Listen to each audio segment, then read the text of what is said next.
अमर रहे कर्पूरी ठाकुर, अमर है अमर है, अमर रहे कर्पूरी ठाकुर, अमर है अमर है, अमर रहे कर्पूरी ठाकुर, अमर है अमर है, अमर रहे कर्पूरी ठाकुर, अमर है अमर है। जय बीसी, जय जय बीसी, जय बीसी, जय जय बीसी, जय जागृति, जय जय जागृति, వర్ధిల్లాలి కవితక్క నాయకత్వం. ఈరోజు బీహార్ మాజీ ముఖ్యమంత్రి బీసీ ఉద్యమ నేత కర్పూరి ఠాకూర్ గారి జయంతి సందర్భంగా కరీంనగర్లోని మరి జాగృతి కార్యాలయంలో వారికి నివాళులు అర్పించుకోవడం జరిగింది.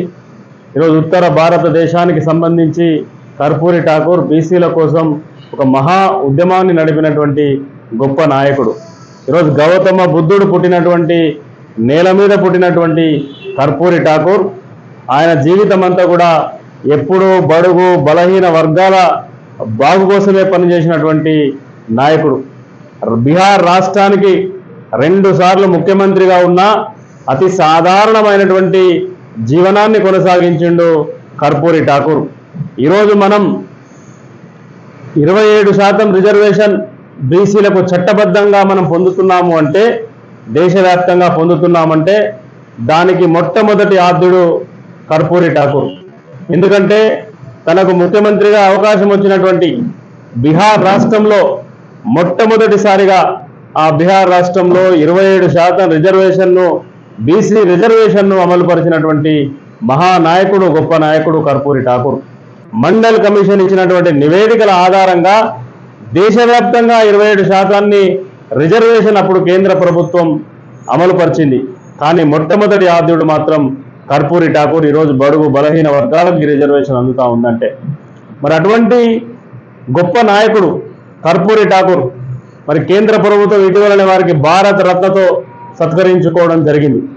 2 సార్లు ముఖ్యమంత్రిగా ఉన్నా వారు ఇప్పటికి కూడా సాధారణమైనటువంటి జీవితం, బడుగు బలహీన వర్గాలు బాగుండాలనే ఆ లక్ష్యంతో పనిచేసినటువంటి నాయకుడు.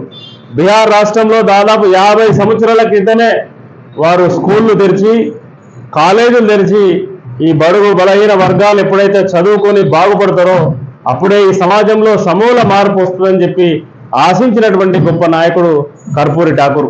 మరి అటువంటి నాయకుని జయంతి కార్యక్రమాన్ని ఈరోజు జాగృతి ఆధ్వర్యంలో జాగృతి నాయకులందరూ కూడా జరుపుకోవడం చాలా సంతోషకరమైనటువంటి విషయం. ఎందుకంటే దేశానికి స్ఫూర్తినిచ్చేటువంటి నాయకుడు. అతన్ని చూసి దేశం నేర్చుకునేటువంటి పరిస్థితిలో, మాలాంటి వాళ్ళందరం కూడా నేర్చుకునేటువంటి పరిస్థితిలో, రాజకీయాలు కొత్తగా వచ్చేటువంటి వాళ్ళు అంటే ఏ విధంగా ఉండాలి అనేటువంటి ఒక విధానాన్ని వారిని చూసి నేర్చుకోవచ్చు. ఎందుకంటే ఈరోజు మనం చూస్తా ఉన్నాం, ఎన్నికలంటేనే లక్షలు కోట్ల రూపాయల ఖర్చు పెట్టి పదవిని కొనుక్కునేటువంటి పరిస్థితి.